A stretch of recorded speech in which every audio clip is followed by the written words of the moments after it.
Hello and welcome to the Wheel of Crime podcast. This podcast is ran by two ladies who play games, mumble profanities, and laugh way too often. Also, this podcast does cover topics of sensitive nature, and as such, listener discretion is advised.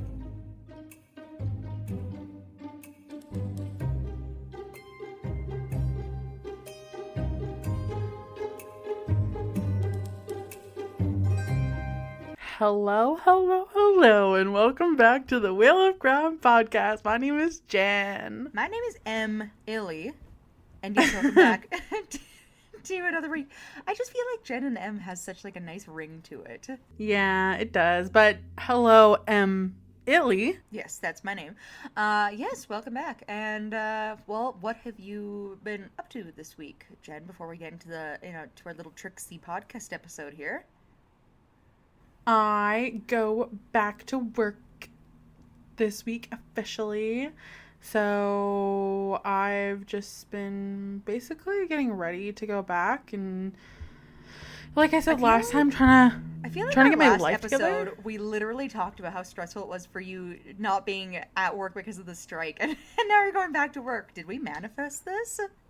Yeah. It's funny because not our last episode, but the one before, I was saying, yeah, like, the strike's still going on, like, don't know what I'm gonna do with my life.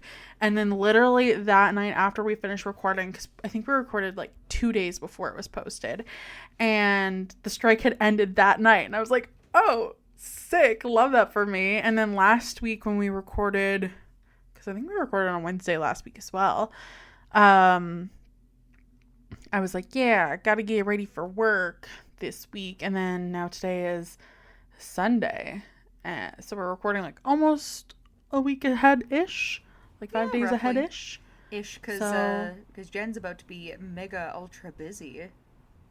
Yeah, so just trying to live my life. Yeah, the usual. Okay, well, I think that's exciting anyways. I've been stoked about this since hearing the news, so I'm trying to think if there's anything cool and interesting that I've been doing other than playing Dave the Diver and Baldur's Gate religiously. I actually did do something this week, and I was going to talk to you about it earlier, but that's okay. We can talk about it on the podcast quickly. I have a pet peeve about Goodreads, okay? Okay. So, is it the fact that I'm like 18 books behind schedule for this year, or? No, because I think I'm also like 18 books behind schedule this year too. Because I think we set our reading goals the same, 30 books for the year, right? Yeah. I don't think I'm gonna make it. But I'm not gonna make it. No, my pet peeve with Goodreads is actually I decided to read this one book because, like, I keep having the desire to read just, like, shorter, bite-sized books that you can read within, like, a night or 2 nights, rather than doing, like, a long-haul one, because I think I'm also partially procrastinating reading Tower of Dawn. I'll get to it eventually. I've decided might try an audiobook first for Tower of Dawn, is my plan. Fair. But back to this other book. So I read this book, and it's called Uprooted. It's just like a book that's like supposed to be like a cutesy fantasy romance, girl falls in love with a wizard type thing, but the author has a note in the actual synopsis where it's like not your average love story. Story is based in like Slavic and Polish folklore. Like there's just like a few things in there where you're like, okay, like so it's probably a little bit different. It's a different form of storytelling. There's going to be different types of elements in it, right? Like, and you know that going into the book. Like, the author literally warns you. And so I get to the end of the book, and I had a great time. It was one of those ones where it's like, oh, like, it's really sweet. The main focus wasn't on the love relationship. It was more, it's a love story, but it's like a love between a girl and her village, and, like, the love between friends and, like, people you grew up with.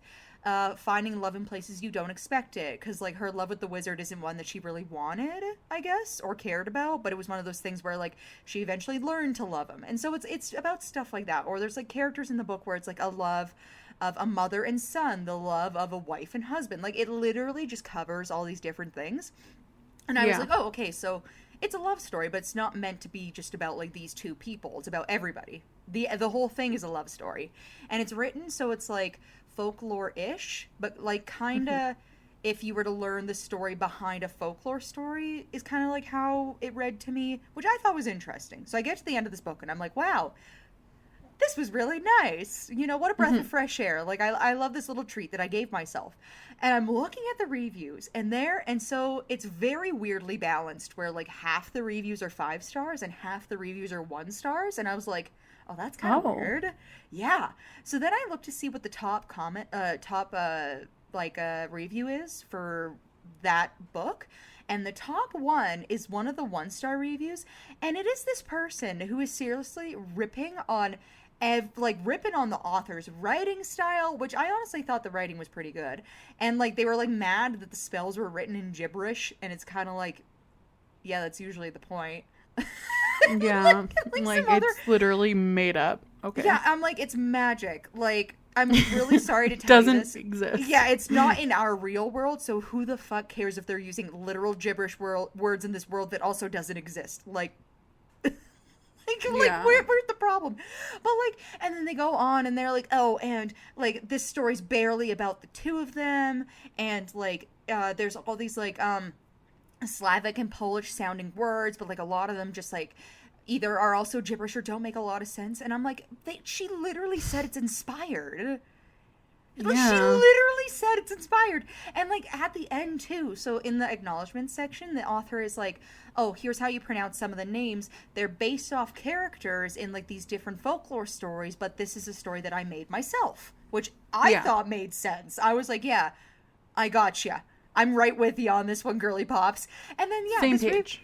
This review just lost their minds. And it had so many upvotes, too, of people agreeing with them, and, like, a full comment section about people who were like, yeah, like, this book was garbage or whatever. And I'm like, I don't know. I've read garbage books. Like, the writing was really good. Like, I thought they covered their bases. Like, if anything, I would say, you know, the ending was a bit rushed. But most stories nowadays are, where, like, once they get to the climax, it's a pretty rushed conclusion. That's just kind of how it goes.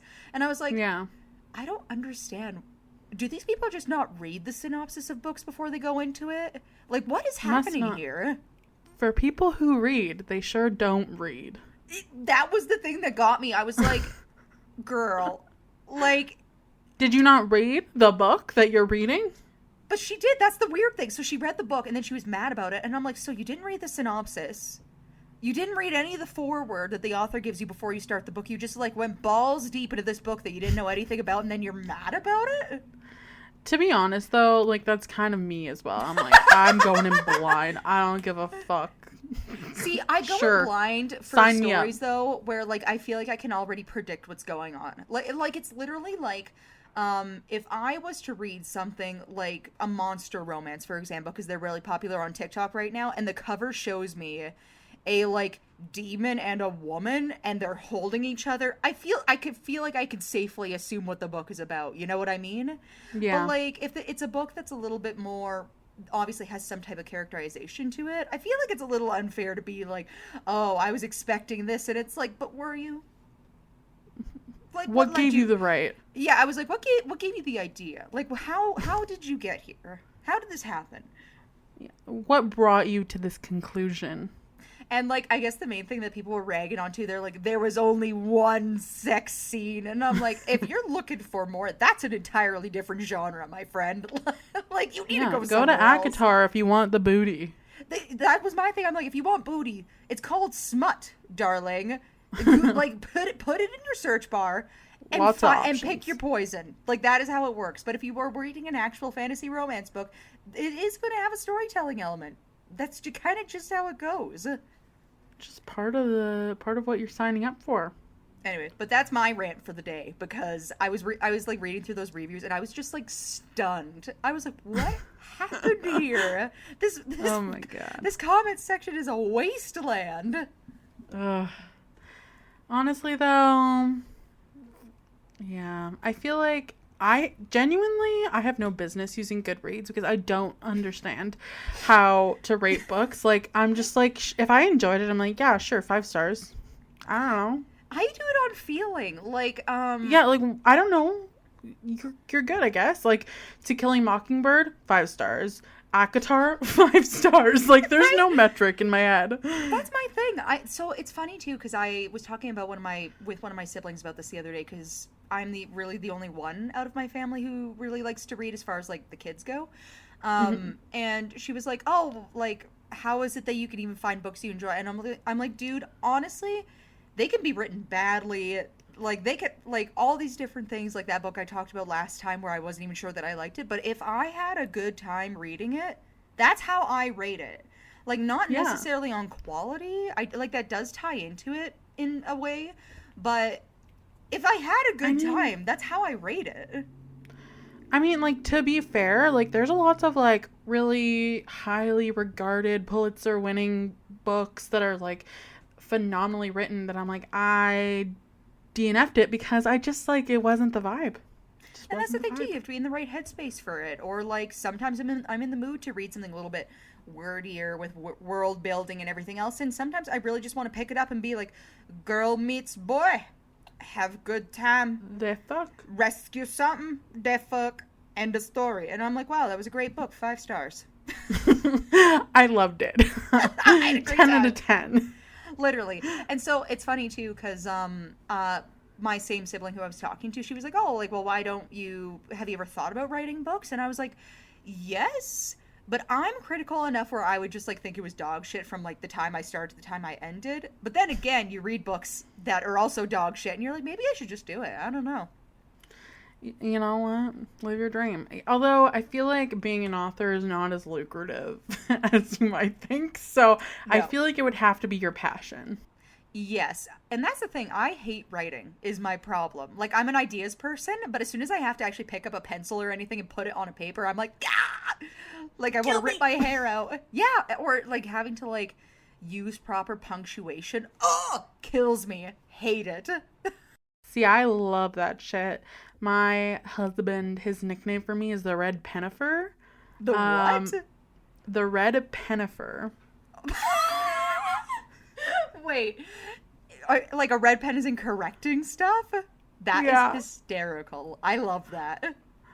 Because, yeah. So apparently I'm very notorious for it. See, my thought is if I ever did get around to writing something, I would send it to you to edit it and to tell me if it was like complete dog shit or not. Like that, like that's how my brain works. I'm like, there's only one person I trust to be honest and good at this job, and it is Jenn, and that is it. I am so honored, and I accept the position of my fictional editor that doesn't exist for the book I'm not writing.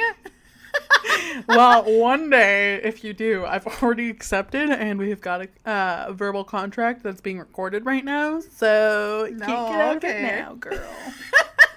Watch us 10 years from now, we'll be like, wow, that was so crazy. But unfortunately, we live in today, and today we are recording this podcast. So we should get into our questions, methinks, unless there's something else you want to share. Now, let's get straight into those questions. Woo! Okay, what's your thoughts on planes? I love being transported from one part of the world to another. Don't know if I necessarily I like being on planes, but I feel like I am the kind of person who always cheaps out on flights and stuff, so I'm always like in the worst possible seat in economy because it was like 1 cent cheaper than the other one. So like I think I just do myself dirty, but I don't mind them. I prefer a short flight over a long one. I mean, but I prefer going to a cooler destination, so there's the catch-22 there. Ah, yep, that's true. Like, I'd rather go to London, England than to, like, you know, Regina, but, London, like, the Ontario. Flight to Regina is a lot shorter than to London, England, you know what I mean? Yeah. And that's true. I feel like you have to be in the right headspace to, you know, put yourself on a long, stupid flight somewhere and really have to convince yourself it's worth it. Yeah. I'm trying to think. For me, I think for the most part, I'm kind of indifferent towards planes. I used to be very scared of them because growing up, my family didn't fly. We mostly drove places.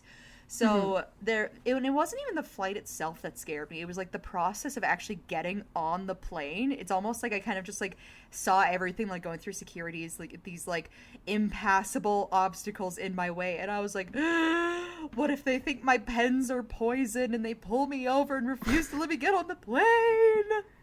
See, like, I feel like my family did quite like a fair share of like air traveling when I was younger and stuff. And like, I always thought like airports were kind of intimidating places, but I think I just got kind of used to them. And then when I finally did have to do it on my own, I was like, oh, this is not that hard. Like, it's fine. Like, even it's funny because when we flew to Vancouver together for my wedding, I was so like chill. I was like, I got wire cutters. Is that cool? And they're like, yeah, sure. And you're like literally moving all of your makeup into the little bag they gave you. And I'm like, fuck that. It's fine. Nah. Well, I didn't even do it on the way back, and they were like, nah, girl, you good? And I was like, okay, cool. Thanks, guys, for letting me on this plane today so that I might return to my home. I feel like that just shows the difference in our, like, personalities when traveling in airports. Well, I'm also, like, it's funny because I'm not somebody who's anxious all the time, but I do have weird No, that's usually me. Yeah, I have weird hang-ups on things, though, where it's almost like I'm like, everything has to be perfect. I need to know all the rules. And then you're like, rules? Meh. Sometimes. I'm like, just don't bring, like, a knife or a gun, and you're fine. It's okay. Just pour your water out. It's all good. Unless you literally have poison that you brought on purpose, you'll be fine. And even then, like, you're good. As long as it's in less than 100 milliliters, you're probably fine. You're fine. You're fine. Oh, God. Yeah, but I think what really got me to being used to planes, though, is like putting myself in the mindset of it just being an Airbus. Because I did take a lot of buses, especially for the military program thing, and that made sense to me because it's like you go to the terminal, right? You have to wait for the bus to come in. They take your stuff from you. They throw it under the bus. You get your ass on the bus takes you somewhere. You get off the bus. Grab your shit and go. And that is kind of what the airport is with planes. Yeah. It's just that it's like slightly different because they have to take your bags from you and do other weird shit to them before they get loaded on the plane. But like, I feel like it's more or less the same thing. Yeah, I feel like it's basically the same thing. I feel like the only like major difference is like a bus could like more easily pull over on the side of the road and stop if they like had an emergency, whereas you're literally in the air, and that would be a lot more difficult to do, to like have an emergency landing. Yeah, probably because it would be a crash landing. But even at that point, I'm like, you know what? If it happens, it happens. What am I gonna do? I'm not a plane mechanic. It's in the cards. It's just, it is what it is. It is what it is. It is what it is. And since then, I've become significantly less stressed about air travel. But let's spin for our next question.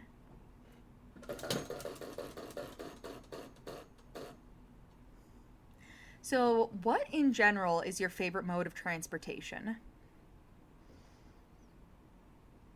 I feel like that really depends on like the length of time, because like if it's just like a fun short little like stint, you know, we love a boat moment, like that's fun. But I also don't really like the thought of being in the middle of the ocean, like far away from places. So like I don't know about a cruise. That just feels, I'm a little scared. I would still probably do it. Cruises to have fun on a cruise is my problem. Yeah, I'm nervous. I've never done that, so we'll see. But like, I don't know. I like air travel minus the airport and the tiny seats. So I don't really like air travel, I guess. I don't know. The part that gets me is that not only are they tiny, like sideways, but also lengthwise. So then I'm not tall. But there is no room for me to get comfortable because it's like you either shuffle one way and you're touching somebody, or you shuffle one way and you're like cramped into the side where you're like all bundled up and you're like, yeah, I'm very comfortable. I think I'm just gonna sleep like this. Yeah. I would love I want to be a private jet girl. Yes. I'm manifesting that for you, because if you become a private jet girl, I will be with you. Yeah. For that linear sleeping the whole way, because fuck all that noise. Yeah, that's my ideal mode of transportation, which I've never taken before, but I'm gonna call it out, private jet. You're like, but I have an idea of how it would go. That's really funny. I think I honestly think as far as like travel goes, I do like seeing scenery. So if it's like you said, like a shorter stint, like I would like a boat or like even car if you're driving through somewhere that's like interesting, like a national park A or train? yeah, train. Like those are all really cool options. My least favorite, I know I didn't ask this question, but my least favorite I think would be a bicycle. I would actually walk, preferably over riding a bicycle. I fucking Mm. hate bicycles. See, I think cars make me the most anxious, mainly because I'm like perpetually afraid of something catastrophic happening to my Well, car, to be and I know fair, it's you did. irrational. No, it's not irrational because your Well, tire literally blew up in the middle of buttfuck nowhere, Saskatchewan with your mother once. That is the most yeah. stressful situation in the history of ever. It's happened a couple of times, which is like the sad part. Not necessarily in Saskatchewan, but like in BC and Alberta. And so, I mean, I feel like at this point it's kind of irrational where I'm like, my car could explode at any moment. So I feel no peace in I the car. feel no peace. That's really funny. Um, See, maybe that's where we differ because I drove a lot for work at one point. So as far as Yeah. like getting used to stuff, I feel like I've already been through most of the worst things that could happen in your brain type of thing.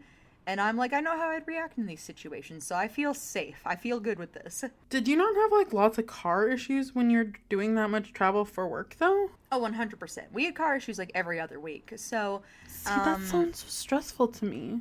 I but that's the just. thing. It's like digestible stress. I'm like, car trouble. Okay, you know what you do with car trouble? You go to a mechanic. Get that mechanic to look at it and be like, man, your DEF system is frozen. Thaw it, and you can keep going. Because that's a real thing that happens in Canada for anybody who is knows some mechanical stuff about cars. If you drive a diesel vehicle of any kind that runs off a DEF system, your DEF fluid will freeze before your diesel does. So you will actually not be able to drive because it will prevent your system from operating correctly. Hmm. See, but the mechanic is equally as stressful to me because I'm like, I swear every time I go there, they're like, okay, cool. I need like $3,000, please. And I'm Well, like, that's because we're women. See, that's the okay, problem. great. Like, I traveled with Andrew, so he would talk to the mechanic, and he'd be like, fellow man who knows car parts, I know for a fact you bought this for $80. What's your shop rate? Cool, I will pay you this much. Yeah. I don't get that privilege as a woman. And so it's just, genuine fear all the time, you know?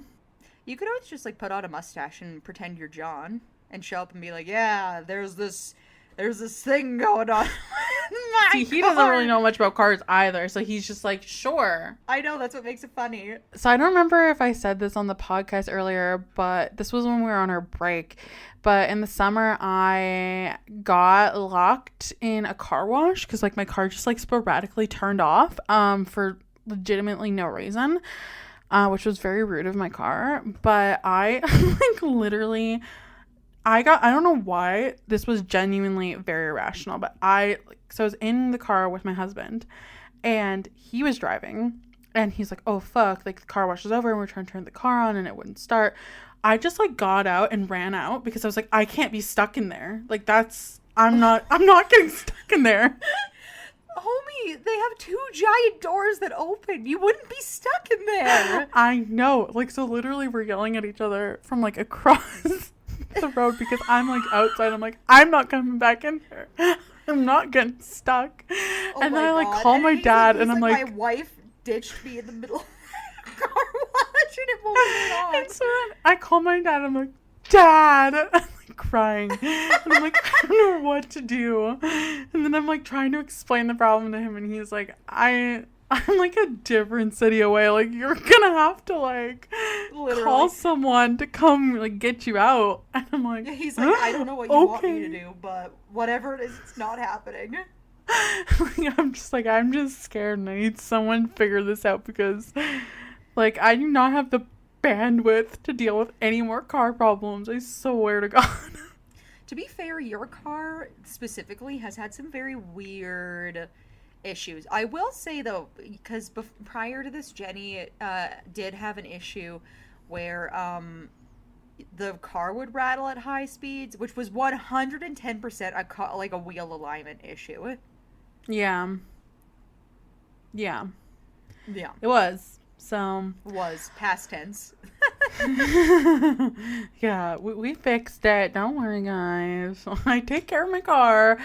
I'm like, every time I go to like get it checked for like some weird random thing or like do a wheel alignment, I'm like, are you sure nothing's wrong? Like, I don't know if I believe you that nothing's wrong. Like, I'm scared right now. Like, I'm so fucking scared right now. See, I'd rather that, though, than the issues that I've had where I've noticed issues with my car and then I take it in and they look it over and they're like, we can't find it. And I'm like, well, I'm not lying to you, so figure it out. Like, what do you mean? Yeah. I would go through all the effort of coming here to ditch my car with you fucking people just for you to tell me there's not a problem with it. I know there's a problem with it. Yeah, like, I drive it every day. I'm telling you, she drives differently than she did last week, so figure it out. Right? But again, this is why I'm happy to have Andrew in my life, because he has mechanical know-how, and half the time that I have problems, he usually takes a look at it and he's like, oh, it's this random thing, and I'm like, hey, cool. And I tell the mechanical people that and they're like, how did you figure it out? And I'm like, well, it's a mystery, I guess. I'm a genius. Yeah, I'm like, I'm actually way smarter than you thought. Ha! Take that, losers. See, I love my Jonathan, my husband, but like, I need a secret sugar daddy who's also a mechanic, because I'm afraid constantly. I live in fear. See, isn't that the goal? I need a sugar daddy who knows everything and wants to do it for me. Can that happen? Yeah, like for free, because genuinely I'm afraid of my car. And at the same time, while they're dealing with my problems, give me lots of money so I can go shopping to reduce the stress of what just happened. Yeah, exactly. I'm afraid of the car and of the ocean. So, like, I have lots of problems. There's lots of issues. All right, let's spin for our next question.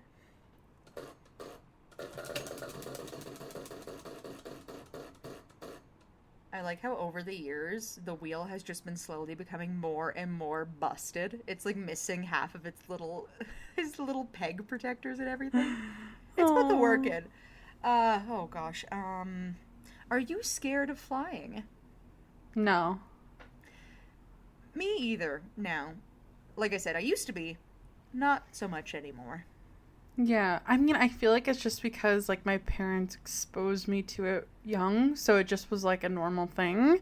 Whereas, like, I think when people don't get that exposure in their early life, it becomes, like, it's like me with, like, a cruise. Like, I'm, like, kind of irrationally afraid to go on one for literally no reason.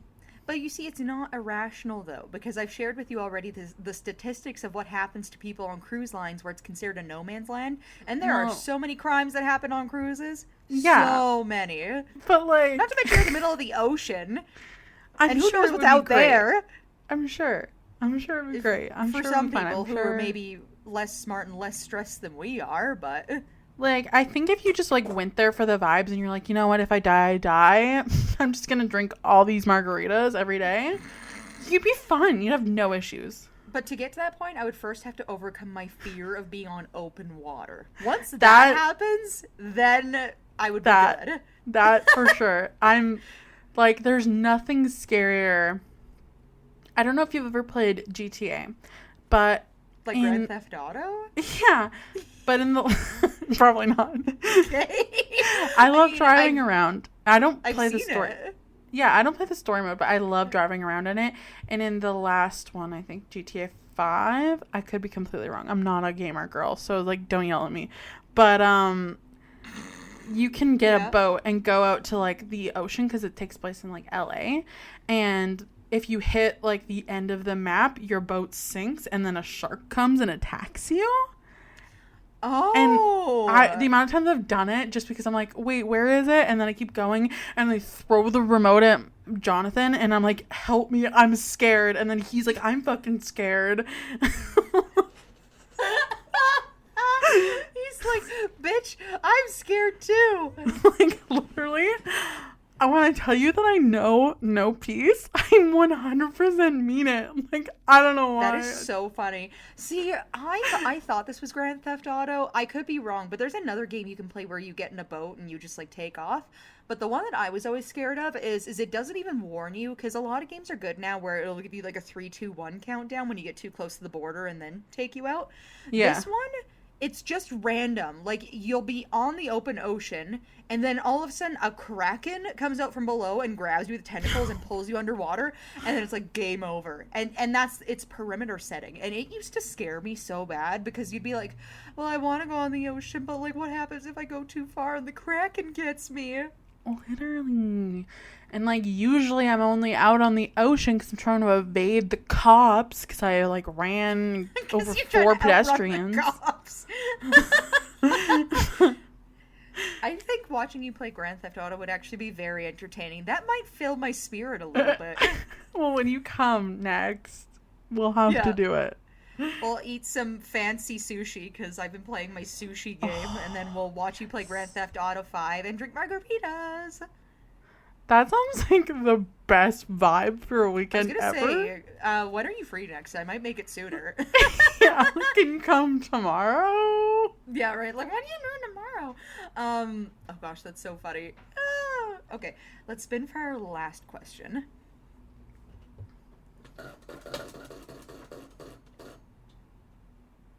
So, if there was a worldwide highway, would you use it, or would you still fly by plane to get places? Like, say, like around the middle of the world, there was like a highway that connected all of the countries.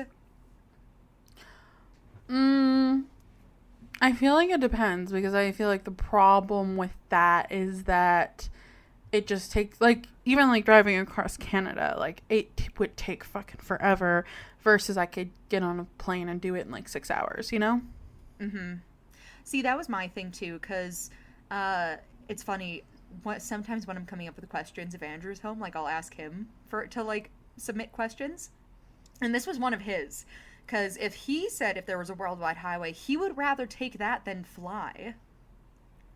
Yeah, see, like, I just do not care to put my car through that abuse, because it's bound to explode if I did that. Like, it would just genuinely implode. Like, I love my Ford Focus, but it's genuinely like, I'm not going to slander it, because it gets its feelings hurt, and then it will implode. But, like, love it. Great car. But it has problems, okay? And that's just between us. Yeah.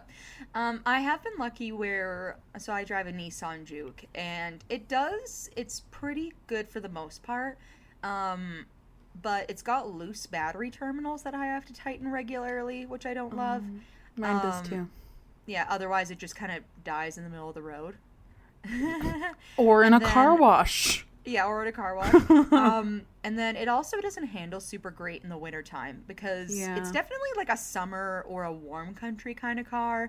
And living in Canada, where it's like snowy and -40 for like 8 months of the year, I get on the highway and that bitch starts to like fly down the road. But like, not in the way of, wow, I love speed. More in the way of, wow, my car is so light and there is so much ice out here. And then it's like Tokyo Drift. Like, I'm hitting corners like, wee, and like spinning circles in the middle of the road going down it. And Will it's just she so ever stop? stressful.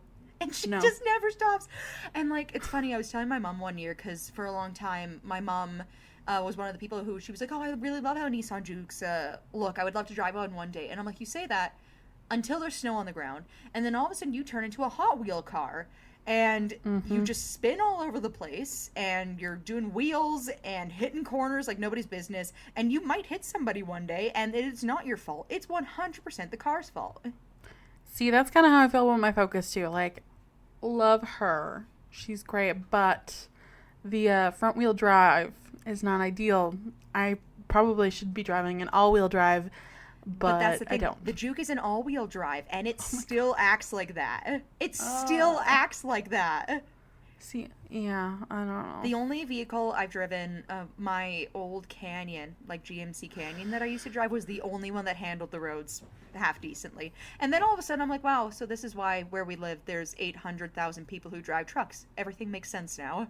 They got tired of being stressed in the wintertime, and this is what happens. I understand, but I will never be a part of truck life. I might go I back to just truck life. can't.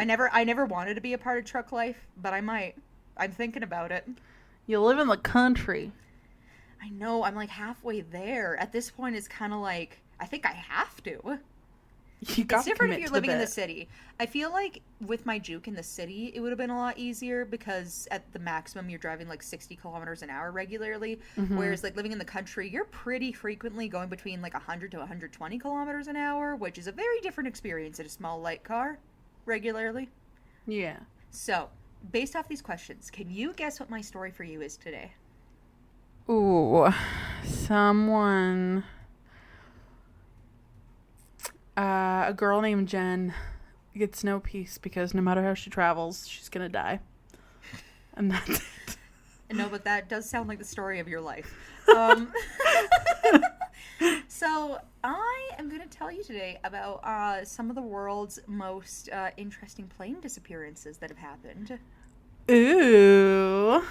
Yes, it felt like a very November-ish story to cover because I have like a Mm-hmm. list now of stories that I haven't covered yet, and I was like, this gives me like November vibes. So, Definitely.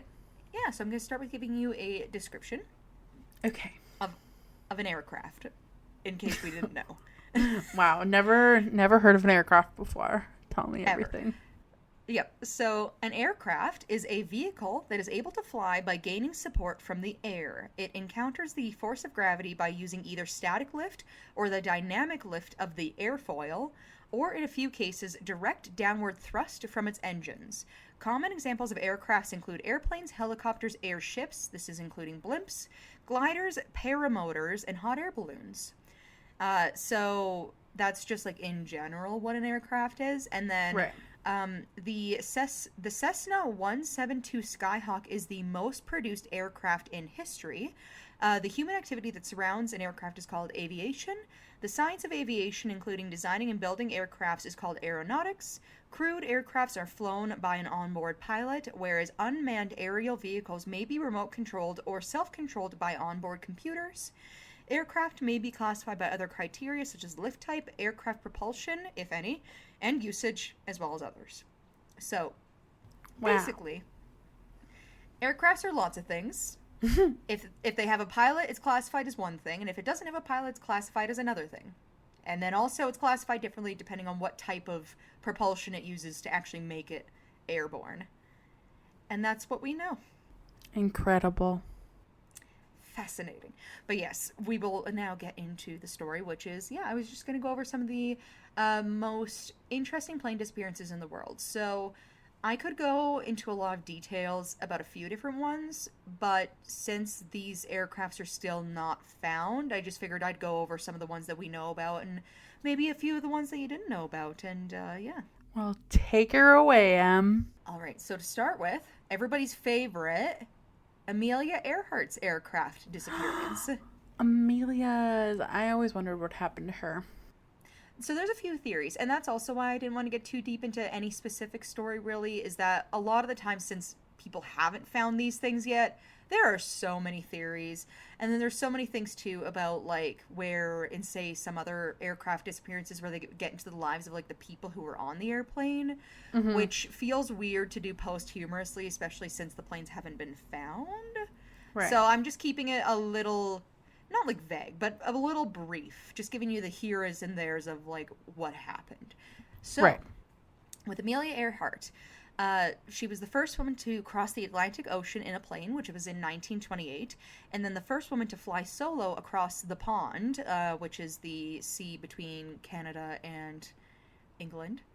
Across the pond. Across the pond, which was in 1932. Amelia Earhart proved to people across the globe how high women could go. However, her story met a tragic and mysterious end in July of 1937, when, on a trip to fly around the world, her plane, a twin-engined Lockheed Electra, disappeared near the international date line in the Central Pacific Ocean. I do that every time I say that fucking ocean. Anyways, moving on. The non-specific Pacific Ocean. Say that 5 times fast. Although there exists a great deal of speculation by scholars and mystics about the exact circumstances of her disappearance, such as the possibility of her being stranded on an uninhabited island for years, which was the one that I think you and I grew up with up until recently, was the idea that she was still out there somewhere. Yeah.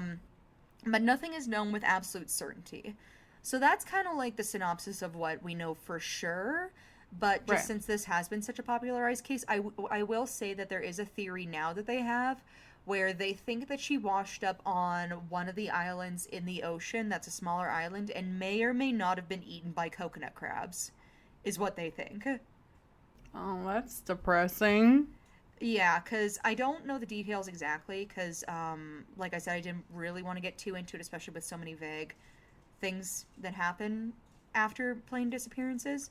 But they did find remnants of an aircraft very similar to the one that she was piloting in that area. And then also with coconut crabs. Have you ever seen a coconut crab? Obviously not in real life, but like a picture of it or anything like that? I don't know. Maybe? It's kind of like, imagine a really, really, really big crab with long, long legs. They're not small. Like, they're very big. Like, about knee high. Oh, wow. And they eat meat. So, the theory is that if that aircraft was found that close to that island, even though we might not necessarily be able to, like, surmise how that plane got there, it would be pretty easy to say that if there was a person piloting that craft, they probably would have been eaten by coconut crabs. Because coconut crabs don't just eat your actual meat on you, they eat your bones too. Well, that is fucking spooky. Yeah, so don't die in a tropical paradise that's filled with coconut crabs is my advice for everybody here. So they're coming for your bones. Because they are coming for your bones. So that is Amelia Earhart's. And the next one is the Flying Tiger Flight, number 739. So in mid-March of 1962, during the preliminary stages of the Vietnam War, United States Army Flying Tiger Flight 739 vanished over the seemingly bottomless Marianas Trench in the Pacific Ocean on its way to the Philippines from Guam. Approximately an hour after the plane's final communication, members of a Standard Oil tanker in the area reported to have witnessed a luminous explosion in the sky, which some investigators have linked to that plane. No distress calls were received by any air traffic control centers, making it difficult to pin down exactly when things began to go wrong for those on board. After an exhaustive search party comprising of 1,300 people, 48 aircrafts, and 8 surface vessels, all which covered roughly about 144,000 square miles, proved entirely unsuccessful. Rumors ran rampant throughout the United States as to what had happened to this plane. Such theories range from claims that it was accidentally shot down by the U.S. government, who then decide to cover their tracks, to simple engine and communication failure. However, the true cause remains elusive, and nobody may ever know what really happened. That's crazy. Yeah. See, what got me about this one was, and everything I read about it, it's very poignant that they were like, oh, there was no communications made prior to this. So to me, that sounds like it might have been some kind of mechanical failure with the plane that made something happen really suddenly. Because if nobody's calling and saying, hey, we got fucking problems, or hey, somebody's shooting at us, because at that point, like, it was pretty easy to radio down to a tower. It wasn't like a long process. Mm-hmm. And still they didn't hear anything. That's kind of where I lean to. I don't really think it was a government conspiracy personally, but yeah, that sounds more like some sort of technical malfunction to me as well. Yeah, and I mean, it does make sense that they couldn't find the plane afterwards, because they're heavy and it's the ocean, and that's all it goes right to the bottom. It goes straight to the bottom, especially if, like, say it was something like a mechanical issue that resulted in an explosion. Like, there may not have been anybody alive to, like, cling to wreckage or whatever. Yeah. That's the scary part about the ocean is there's just so much shit down there. We don't know. We don't know what's down there. That's what I mean. It's spooky. All right. So my next one is called the Bermejo Pass. in British South American Airlines Lancastrian plane went missing on August 2nd, 1947, while finishing its final leg of a connecting flight from Buenos Aires to Santiago. Investigators and air traffic control centers alike were mystified by this, as the last communication received by Chilean Air Force operator was the cryptic message, and it said STENDEC, Stendek. And that's the last message they received from this plane. And it's been long believed to be mistyped. So, just because that was kind of like I don't know if that was a really cohesive way of saying that. So this plane was on the last leg of its journey. The last air tower that they talked to, they just sent that word and nothing else, and then nobody ever heard from them again. Do people have an idea of what they think that means? Yes. So, basically, the initial thought is that it was mistyped. However, over 50 years later, in the late 1990s, pieces of wreckage began to emerge in the Andes Mountains, and in 2,000 various body parts from the flight's passengers were found well preserved by the glacial ice. Despite the circulating rumors ranging from alien abduction to Nazi spies and stolen gold, an in-depth investigation uncovered that inclement weather had caused the crash and determined that the most probable meaning of the strange communication was based on World War II code, which was then deciphered as severe turbulence encountered, now descending, emergency crash landing. Oh. So like, come find us, and everyone's like, aliens took them. Yeah, it's more like somebody missed that the pilot probably either worked with people in World War II or was piloting around that time. Yeah. And then didn't piece the pieces together, and yeah, they just crash landed in the mountains, and nobody found them until like 50 years later. And then they had started their own village, and they're like, leave us alone. But no, they're dead. No, they definitely didn't. Just kidding, that didn't happen. But what I find interesting though is that so when I mentioned the rumors about alien abduction, Nazi spies, and stolen gold, those are actually the top 3 theories following missing flights that people always think. Well, that and like government conspiracy, but yeah. that kind of falls in with like Nazi stuff. It just depends on the time period. But Nazis, government, same thing. More or less. But like, it is interesting though that people view missing flights to that extent though. Not to say that that isn't the case, but it is sometimes just, the plane had an accident and we just haven't found it yet. Yeah. I mean, like, I feel like especially with flights that go over the ocean, like, that would be my first thought is like, it's just at the bottom of the ocean now. It's gone. Well, that was the weird thing for this one because they were in the mountains, which you would think would be a much more attainable place to go and search, but they might just not have had the technology yet, I guess, because it was like the 40s. Oh yeah, it was 1947. So yeah, I guess that would check out then. I would think at that point you'd be on foot mostly, anyways. Yeah, so they just probably didn't have the technology to really search. Yeah. Yep, so that wraps up that flight, and we do have an answer for that one, which is kind of nice. But then we have Flight 19 in the Bermuda Triangle, which... Oh, scandalous. Right? And I've been trying to remember if I've already done a Bermuda Triangle episode, just because we've been doing this podcast for 3-ish years now. I feel like I have at some point, but I just find the Bermuda Triangle so fascinating. 4 years, because we started in 2019. Oh, yeah, that is 4 years. Wow, time flies. Holy. All right. But yes, I'm very fascinated by the Bermuda Triangle, and this is a flight that has come up in conversation a lot. So it's perhaps the most disputed plane disappearance, and it's occurred in early December 1945, when not one, but 6 planes vanished, and all of them have yet to be recovered. On that day, in average weather conditions, so no storms, nothing really going on, 5 Avenger torpedo bombers, which are well known in the aviation community for their immensity, took off from their base in Fort Lauderdale, Florida, for bombing practice in what has since become known as the Bermuda Triangle. After experiencing problems with their compasses, which is really well known to happen in that area of the sea, as well as they have an area in the Chinese Sea, which the area in the Chinese Sea, it's not called the Bermuda Triangle. I think it's called the Devil's Triangle. But Right. yeah, there are 2 points in the world though where it's really well known that like anything that runs off magnetic pull will not work there. So that's why they think maybe a lot of people get lost in these places, and that's how this happens. But I'll just keep going. The 5 planes then lost communication with ground station. However, the ground station could still follow communications between the pilots of the planes, during which it was noted that they had become disorientated to their locations and decided that once the first plane dropped below 10 gallons of fuel, all planes were to ditch to the sea. An intensive rescue mission ensued immediately by the Coast Guard and the Navy, which covered 700,000 square kilometers over 5 days, during which another plane carrying 13 passengers disappeared, never to be found again.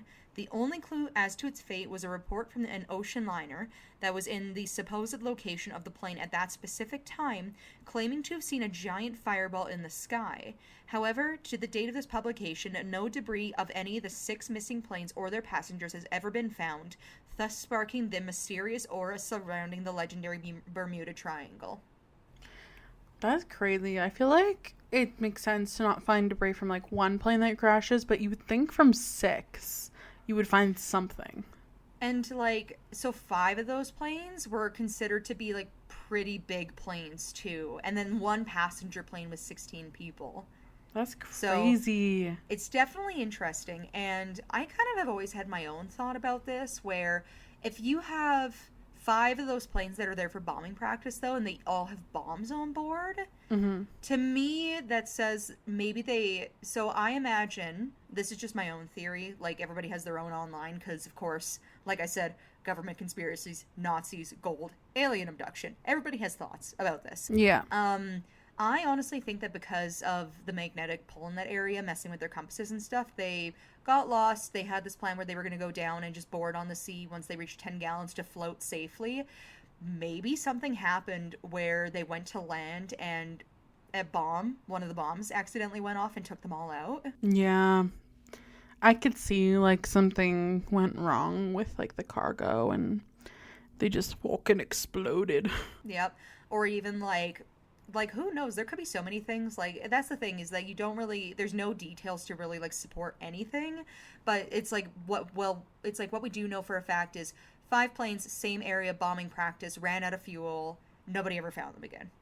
Yeah, that's it for facts. And then we just have this additional passenger plane which was in the sky at the same time as them that also went missing. It's crazy. It's very strange. And yeah, we never got an answer for that one, so so you tell us if you know what happened. Yeah, if you were on that airplane in the Bermuda Triangle, send us an email. Oh, God.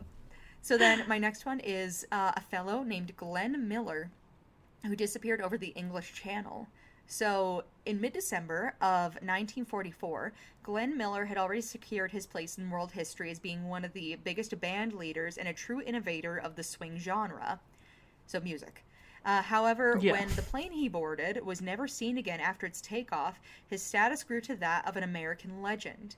As the plane, which was headed to Paris from London, departed on a cold, foggy day, with no other apparent conclusions to be drawn, the official report of the missing plane ruled it must have crashed into the English Channel as a result of ice over wings or engine complications. However, that ambiguous ruling failed to mollify a distraught population that had just endured who had just lost one of the greatest morale boosters of the Allied powers. Naturally, gossip ensued about what really happened. Theories were espoused, ranging from the famed musician secretly landing only to die in a hospital from cancer, which is strange to me. Yeah. To later to the plane being accidentally bombed by friendly fire from English planes jet-setting bombs that were originally intended for an aborted mission, none of which have ever been actually verified. So all of that is known with certainty is that this plane left for its seemingly short trip on December 15th, never arrived at its intended destination, and has never been seen again. How strange. It is strange, isn't it? See, Some interesting the theories. thing I liked about... Yeah, well... But my interesting thing about this that I found was that's a pretty short distance over a pretty highly populated part of the country. So I'm a Yeah. little suspicious personally because it's like they never found him or his plane in that area of the country, which, like I said, highly populated. It's not like whatever. And even if you crash into the English Channel, like it's not like it's the ocean, you know? Yeah. You would think that it would be easy to find. Easier, yeah. So for this one, I am a little suspicious where something a little sus might have happened, It's but probably aliens. has to be. It couldn't be anything else. It's the only logical explanation. And then next we have the British South American Airways Star Tiger. So on January 30th, 1948, a British South American Airways Avro two-door IV plane named Star Tiger took off from Azores Archipelago in order to complete the last leg of a flight from London to Bermuda. Prior to takeoff, it was noted that the plane had endured problems with a heater as well as a malfunctioning compass. However, the plane continued on its schedule behind a Lancastrian plane that served as a lookout for signs of tempestuous weather. So, in order to keep the plane at a warmer temperature, it flew extremely low at 2,000 feet, thus eliminating virtually any sort of wiggle room if a problem would arise. Also, the low altitude failed the plane to blah, blah, blah. Also, the low altitude caused the plane to burn fuel at a much faster rate than if it had been flying at a more appropriate height.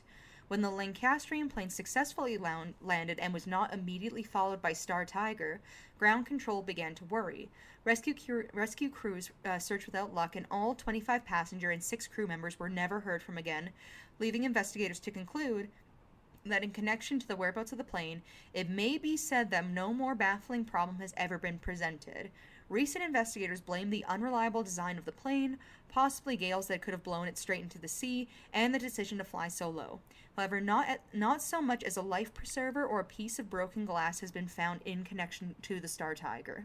Again, it's crazy that, like, just, I don't know. It's interesting when, like, because I think with, like, most, like, crashes and stuff, you would expect, like, oh, maybe you find, like, something even small, like a small piece of debris or something. But when, like, Yeah. there's genuinely nothing, that's when it's a little weird.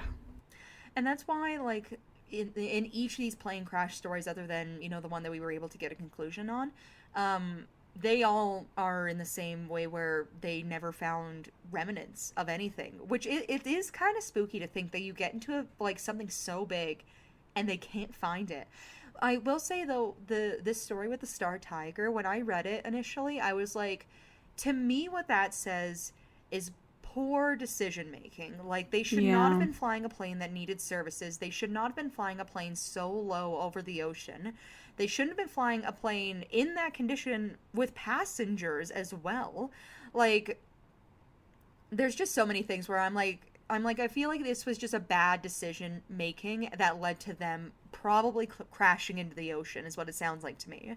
Yeah, I don't even drive my car if it's giving me bad vibes, let alone if it has a problem that needs fixing. Like, Well, it would be the equivalent of driving your car knowing that like your block heater isn't working. It would be the equivalent of driving your car in the wintertime knowing the block heater isn't working and that your speedometer doesn't work. And you're like, "It's fine. I'm following my friend." And you're like driving through a blizzard. Like that you're is the like, equivalent. I have no windshield wipers, but it's fine. Yeah, you're like, "I'm going to make it. I'm following my friend who's driving somewhat ahead of me. I'll just keep following them." Like, So it's I gonna don't be know. fine. It's gonna be fine. Right? So that was that one. And then next we have the British South American Airways Star Ariel. So, nearly 1 year after the disappearance of Star Tiger, another British South American Airways plane flying from Bermuda to Jamaica on January 17th, 1949, disappeared completely. 1 hour after its departure, the Star Ariel made a routine communication noting its location to the ground station, and shortly thereafter apparently ceased to exist at an altitude of 18,000 feet. Because of the suspected communication complications, a rescue party was not able to begin search until 7.5 hours later, by which time Jeez. any remnants of the plane could have begun their descent to the ocean floor. At that time, investigators were able to rule out 3 common scenarios: the plane running out of fuel, which seemed implausible at such a high altitude, any errors credited to the pilot, and inclement weather. As the report stated, clear skies in the area. Thus, British civil servants in charge of the investigation noted that some external cause may have overwhelmed both man and machine, which inadvertently inspired a plethora of theories based upon mere conjecture by the common population.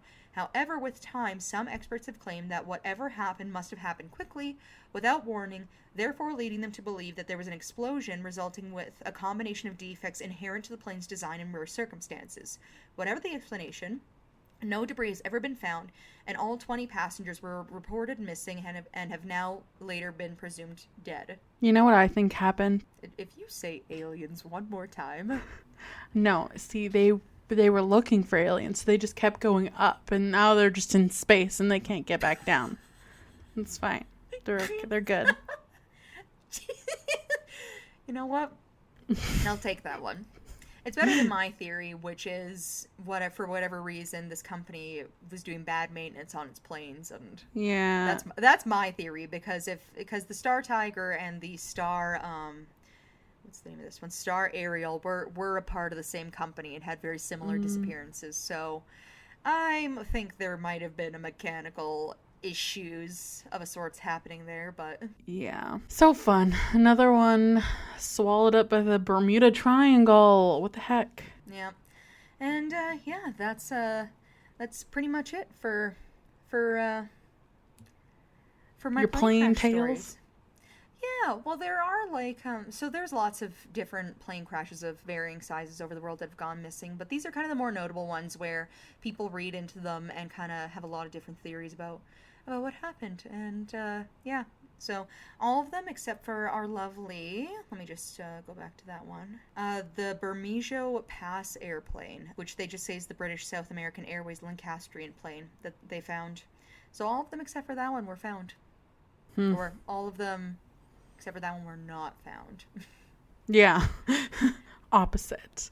Yeah, it's the other way around.